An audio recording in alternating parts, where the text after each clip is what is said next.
Безнең бүген төшерү теркемебез Илюткино авылы сыер көтүлегендә. Әлеге авыл кичкенә булуына да карамастан, биредә 4 сыер көтүлеге бар. Икесе фермерники булса, икесе шәхси йорттагы сыерларныкы. Сыерларның баш сагына килгәндә, биредә бер йортта 6 баш сыердан да ким асралмый.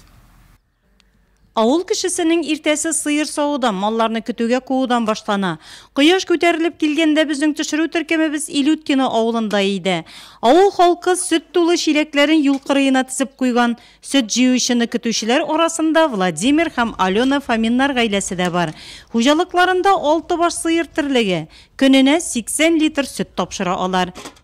Если посчитать в месяц... Бер айга санаганда сөттән 24 мең сум акча керә. Әгәр дә тирлек азыгын сатып алуны санасак, аз кала билгеле. Фураж бик кыйммәт тора. Фураж тоже дорогой нынче там.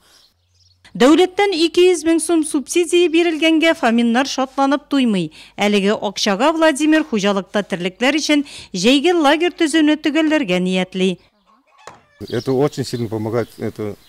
Бу бик зур ярдәм, төзегәндә зур сумма тотылды. Хәзер җәйге лагерьне төзисә, идәннәр җәясе бар. Дәүләттән килгән ярдәм һава кебек кирәк булды. Это очень ощутимо для нас. Бу безнең өчен бик сизелерлек ярдәм, чыгымнар да зур булды бит. Рәхмәт дәүләткә. Государство, что вот так есть. Украина кызы Алена һәм Илюткино авылы егете Владимир 17 ел Украинада яшәгәннән соң бирегә кайтып төпләнәләр. Ул чагында бер бозау асраган булсалар, хәзер абзарлары тулы тирлек. Елдан-ел баш санын арттырып баралар.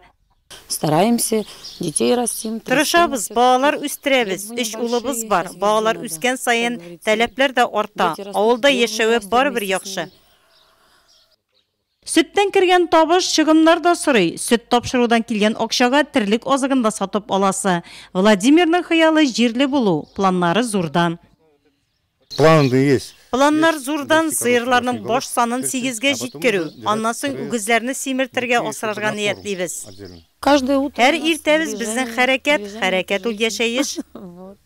Гаилә иртәнге сәгать 4-тән аяк өстендә. Владимир белеме буенча механик, Сөләйманов хуҗалыгында эшли. Алена сыер саучы. Урып җыю башлангач, гаилә башлыгы комбайн штурвалы артына утыра. Фоминнардан күреп, күршеләре Петровлар да мини-ферма төзергә планлаштыра. Моңа кадәр икеләнеп торганнар. У нас нынче подворье. Безнең быел хуҗалыкта 7 баш сыерыбыз бар. 8-нчесе булырга тора. Без дә маллар өчен абзар төзергә уйлыйбыз. Мы тоже хотим достроить конюшню. Нурлат районында 25-кә якын гаилә мини-ферма төзеп дәүләттән субсидия алган. Теләүчеләр саны артта бара.